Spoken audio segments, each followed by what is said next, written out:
It's the Morning Huddle with AJ Hoffman and Rob Thompson on 94.1 San Antonio Sports Star. Morning Huddle, 94.1 San Antonio Sports Star. AJ Hoffman, Rob Thompson, getting you through a Wednesday. Hey, it's U.S. Open week, baby. It is, friend. And to preview it, threw back, and you know what?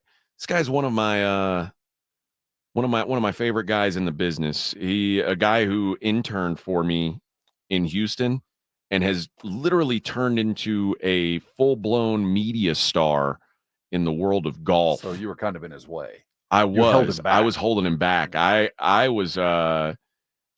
basically didn't, I didn't give him the proper push or something. But he's, this guy's working for PGA Tour. He's working for the Spirit Golf. He's working for pregame.com out in Vegas, works at ESPN still in Houston. One of the greatest golfers in the history of Texas Wesleyan golf. Will Doctor joins us on the program. Hello, Doctor. Dr. Will, how are you, my friend? Hello, AJ. Hey, thanks for having me on to preview the U.S. Open, and that's right. I think you were being a little bit kind there. I think 3 years ago, AJ Hoffman gave me a chance on air here on they're on ESPN 97.5 Houston, where I still do a Saturday show, and I had been an intern for 9 months in the middle of COVID. So, he put me on in a really tough time in the world of sports media. So. I'm always appreciative of that. But as far as the U.S. Open, listen, you're going to see a much better, more OG championship test at Pinehurst rather than what we saw last year at LA Country Club, which was just a total corporate madhouse. Pinehurst, there was already, full grandstands on Monday. This is a golf town. The Golf Hall of Fame just moved there. And the putting surfaces there at Pinehurst, we heard players like Wyndham Clark and Victor Hovland say yesterday that these greens at Pinehurst are already baked out. Distance really does not matter this week. As we heard from Tiger, Victor, and Wyndham, the real test is the creativity around the greens and three-putt avoidance this week at Pinehurst. But it's going to be a great test, and I'm fired up to get the week going. Real quick, tell us about the course. We talk about it back to the motherland, and this is a golfer's golf course. What do they do different at Pinehurst? And last year at the LA, that doesn't matter. But what is specific about Pinehurst that scares the golfers so much? Well, I think when you look back to 2014, when Martin Keimer won, the surfaces around the greens changed to Bermuda in 2011. So it's very grainy when you're hitting pitch and chip shots. A lot of players opt to take out, the Texas wedge putter right off the green, take out a 3-wood, bump a little 4 hybrid up there. But what's changed between 2014 and now is the run-ups and the slopes at Pinehurst around the greens were pretty smooth and flat. This year, they're a little bumpier. You can't putt from everywhere around the green. So it's pretty imperative. Like I said, distance does not matter this week. It's imperative that you have someone who can make the correct decisions off the tee. It's not driver off every tee at Pinehurst. This is not the longest U.S. Open test that there is. It's a relatively easy walk as long as you can make the correct club decision off the tee. Sometimes, as we heard Bryson DeChambeau talk about yesterday, sometimes you take a 6-iron off the tee to make sure you're in the meat of the fairway. And, because sometimes you take driver on these par 4s where you're supposed to hit 6-iron off the tee, you take a driver, and all of a sudden your landing zone becomes a lot skinnier. So club placement off the tee, club choice is very important. As far as approach shots, Rob, you have to keep the ball pin high or below pin high. I wish I could make a bet this week that Scotty Scheffler does not miss one green long at Pinehurst this week. That's how good he is with distance control. That's the kind of distance control we'll need out of our winner. And then on and around the greens, you really, it's not so much that you have to be the best chipper in the world, but you have to have some level of creativity at Pinehurst to make the right decision when, you're faced with a little, 10-yard short sider if you miss a green right on the 6th hole at Pinehurst. You have to have that level of creativity. So if you're telling me that being the big hitter doesn't matter much, is that spell bad news for guys like Rory McIlroy or Wyndham Clark, the guys who we expect to go out there and just crush it? Are those guys at an inherent disadvantage on this course automatically? Well, I would say Rory, number one. Let's start with Rory. Rory's at a disadvantage because he's struggled time and time again to make the right decisions on the golf course this year. It actually has nothing to do with his talent or where his game's at. He just doesn't make the right decisions on the course. He likes to get aggressive. He likes to go after pins. So if you put a back right pin at Pinehurst, Rory is going right for that flag. He could care less if he goes long. And that is a recipe this week. Those types of decisions are recipes for quick triple bogeys, would take him right out of the tournament. And that's why I'm going to fade Rory this week. I think you can find the matchup. Rory to me has a lot of other things going on off the golf course that he needs to take care of. Yeah, I'm going to go ahead and take. I think it's all good, man. I think the divorce is off, right? Yeah, like everything's better now. Will, they're reconciled. You didn't have to write that check. Everything's good. I heard that news yesterday. I think he's got a lot of other things going on. I'm going to go ahead and take Victor Hovland over Rory at plus 121 this week. I think Victor, he's starting to find the stride in his game. And like I said with Rory, number one, besides what's going on off the golf course, he can't even make the right decision on the golf course when it comes to hitting a good iron shot from 175 yards and in. So I'm off Rory this week. All right, let's talk about the guy, Scotty Scheffler. What are the odds he gets arrested this week? How are the cops in North Carolina compared to Louisville? Night and day. These are big city police here in Pinehurst, North Carolina. But what's Scotty's? I mean, this season looks like it's going to be incredible for Scotty. First of all, but how's this course set up for him? And I mean, what's it going to take for him to continue this incredible run? Yeah, I think I truly believe. I think he has 7 PGA Tour events left this season, plus the Olympics in Paris, and then 2 majors, the U.S. Open and the British Open. Scheffler's at 5 wins this season after the win at Muirfield.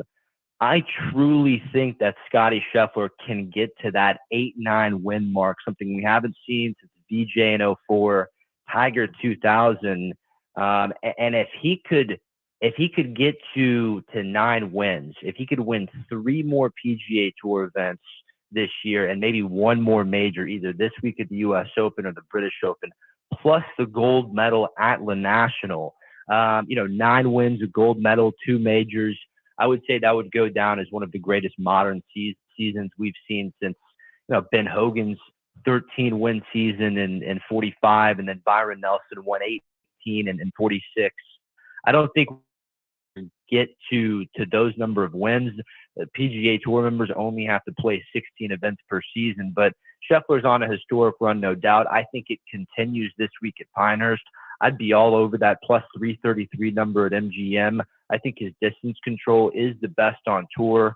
And then, on top of the ball striking, which you don't have to hear it from me. You turn on any golf network and you're going to hear that Scotty's ball striking is resembling Tiger's in 2000s. But what about his work around the greens? He's 4th in scrambling right now on the PGA Tour.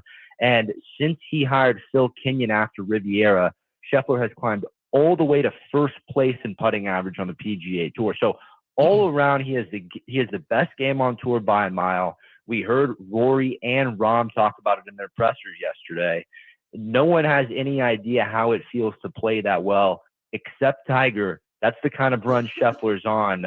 I'm all over him at Pinehurst this week. When you look at you talk about grinding in your short game play, and when I think of Jordan Spieth and Kuchar and those guys, I like those guys, their game. Where do you think they play into this?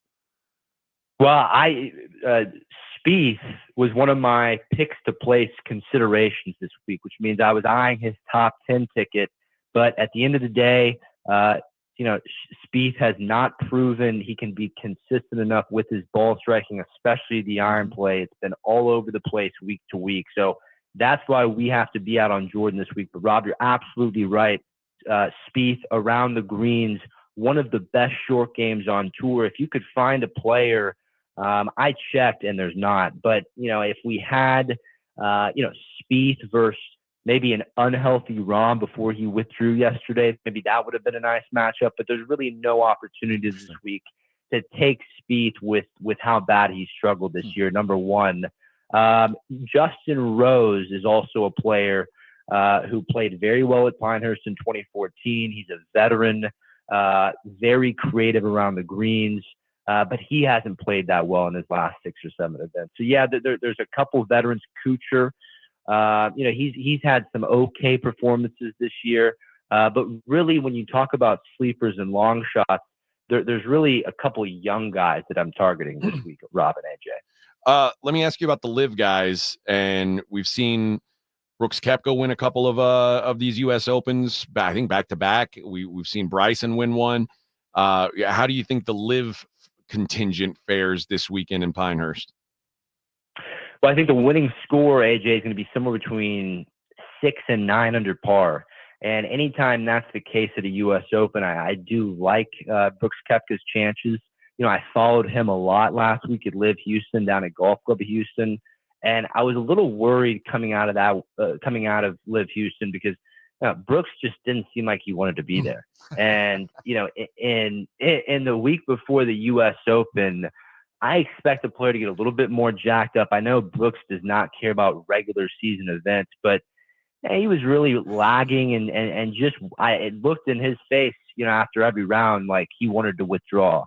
And so I like Brooks in a matchup this week. I like him over Fleetwood at -115 on BetOnline. I originally, AJ, I like Brooks over Rahm. That was a great ticket there on BetOnline. Rahm's out with the lesion between his pinky toe and the next toe over, so we're not going to get a chance at that. I like Brooks' chances. I like him in a matchup this week or his top 20 ticket. Anything more than that, I don't expect Brooks to be in one of the last 2 groups on Sunday this week. But I do expect him, to be around that, tied for 20th, tied for 25th place going into the final round. My favorite player, from Live this week is Bryson DeChambeau. I have him at 35-1 from December. You can get him at 20-1 now on MGM and BetOnline. Bryson, while he is kind of this, before the beginning of this year, we all came to know Bryson as this long drive guy. He was trying to hit it farther than everyone else. Had even entered into a couple long drive competitions. Well, this year in total, he's really focused everything on competitive golf and not worrying about, Bryson the YouTuber, Bryson the long drive competitor. And we've seen the fruits of that labor come out in these first 2 majors, 6th at the Masters, 2nd at the PGA. Rob, you remember at the PGA, one of their mothers wanted to see Bryson win at Valhalla. Yeah, but Bryson got boring, man. Swing for it, Biggin. I mean, that's why I go to see him. Swing for it. No, listen, it's an entertaining product. That type of style of game it would not be entertaining at Pinehurst. If he brought that long drive mentality into Pinehurst, Rob, and you bought a ticket to go watch him on Saturday, he would not be there. But lucky for us, he's going to take a more conservative approach. And we heard Bryson yesterday in his press conference. The theme of the week for him is discipline to his game plan, making the right club decisions off the tee. And you know what I love about Bryson this week? He feels most comfortable. The part of his game that he feels most comfortable with is his short game and putting around the greens at Pinehurst. We already know, he is an amazing ball striker. To hear him talk about how comfortable he is around the greens at Pinehurst, I'm all over it. At 35-1 from December and 20-1 this week. You got some before we get to the best bets part of this thing, you got some sleepers or some guys who have played this course well historically that you feel like maybe worth a watch this week. Yes, I have 2 sleepers for you, AJ. Number 1 is Frankie Capin, the third to top 20 at 14-1. You can find that at MGM, William Hill, or at Bet365 for my friends across the pond. Captain was the medalist at the Durham, North Carolina final qualifying location. He's not even a member of the PGA Tour. He's on the Korn Ferry Tour, which is kind of like golf's AAA, if you were to compare it to the MLB. But Captain made it through with these rounds of 68, 66 last Monday. And I was covering final qualifiers for the PGA Tour, and I was not surprised at all, that he made it through. Number one, he's 8th on the Korn Ferry Tour on their money list, which means, they're already through the halfway point of the season. And if you're on the top 30 of the Korn Ferry Tour money list at the end of the season, you get your card on the PGA Tour. So you can expect to see Frankie on the PGA Tour next year. I first watched him at a Korn Ferry Tour event earlier this year in Arlington, and I watched him shoot 58 in the first round of that tournament. And it became apparent as I watched him more and more through the week. This guy, he's the next elite Rahm level, Scheffler, maybe not Scheffler level, Rahm level, Koepka level type ball striker on the PGA Tour. And number two, this is most important. Captain has already had success at Pinehurst in his young career. He won the U.S. 4-ball back in 2017 at Pinehurst. So this is a golf course Captain has won on before. And number three, another very important thing when betting golf, you have to look at some recent play. And going into this week, Captain has 2 top 5s in his last 4 starts rolling into Pinehurst. So sleeper number one, I like Frankie Captain, the third to top 20 at 14-1. I've got one more for you. That's Nick Dunlop to top 20 at plus 700 on Bovada. And when you really look at competitions that took place at Pinehurst over the past couple of years, you won't find a pro event since back in 2014 when Marty Keimer won. But every summer, the North and South Amateur, which is a premier college event, it's played at Pinehurst. Nick Dunlop won that last year. Remember, he only turned pro in the fall after the Amex. Early spring at the Amex. He was only a sophomore in Alabama. He won the Amex and then turned pro. It's been a bumpy year outside of his win. He's still 92nd on the FedEx Cup points list. So he's got to put it in gear at one of these last, 8 events of the season. I think Pinehurst is going to be a great place for Dunlop to do that since he won, like I said, last summer on this golf course against an elite field at North and South Amateur. So sleeper number 2 for me would be Nick Dunlop to top 20 at plus 700. And anyone can find that on Bovada. Will, we got about 45 seconds left. Hit us with your best bet for the week here.